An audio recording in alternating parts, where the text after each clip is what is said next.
कैसा है तू और हमारा देश कैसा है? वैसा ही जैसा आप छोड़ के गए थे। यानी कि हम अभी भी अंग्रेजों के गुलाम हैं? नहीं, अंग्रेजों से तो हमें 1947 में ही आजादी मिल गई थी। अच्छा, तो अब तो हमारे अपने लोग देश चलाते होंगे ना? हाँ, तब तो देश काफी आगे बढ़ गया होगा।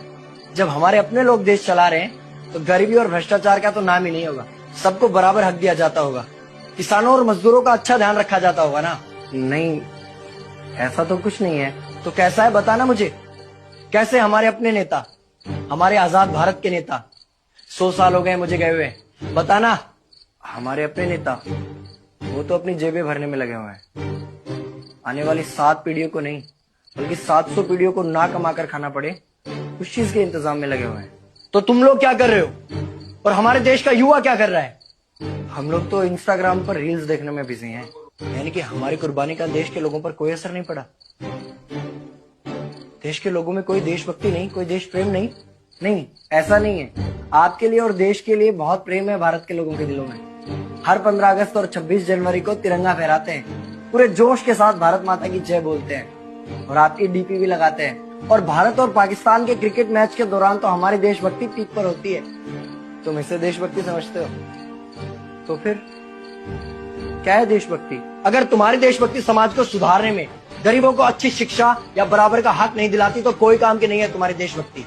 भ्रष्ट नेताओं और सरकार के खिलाफ आवाज उठाओ, लोगों को एकजुट करो। लेकिन अगर हमने सरकार के खिलाफ आवाज उठाई या नेताओं से सवाल पूछे तो हमें एंटी नेशनलिस्ट कहा जाएगा या हमें गद्दार करार दे दिया जाएगा।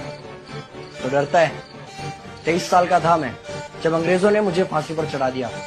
मुझे तो आतंकवादी कहा गया था। अगर अब नहीं जागे तो ये देश सोता रहेगा। ये सरकारें, ये नेता देश को बेच खाएंगे। इस भ्रष्ट सरकारी तंत्र से लड़ो। देश को क्रांति की जरूरत है। क्रांति यानी कि हमें हथियार उठाने होंगे, बंदूकें उठानी होंगी जैसे आपने उठाई थी। नहीं, हमारी क्रांति विचारों की थी। जब अंग्रेजी हुकूमत ने हमारी आवाज नहीं सुनी तो हमने और जोर से आवाज लगाई और अपने विचार रखे। और क्रांति केवल सत्ता को बदलने तक सीमित नहीं है, बल्कि इस भ्रष्ट अन्यायी तंत्र को जड़ से उखाड़ कर फेंकना है। पर ये होगा कैसे? अपने आसपास से शुरुआत करो। जो भी तुम्हें भ्रष्ट नजर आए उसके खिलाफ आवाज उठाओ, एक्शन लो। तुम्हारे टैक्स का पैसा नेताओं की जेब में जा रहा है, हिसाब मांगो। अपने वोट का सही इस्तेमाल करो, लोगों को जागरूक करो और इस देश को आजाद करवाओ। इंकलाब जिंदाबाद, इंकलाब जिंदाबाद।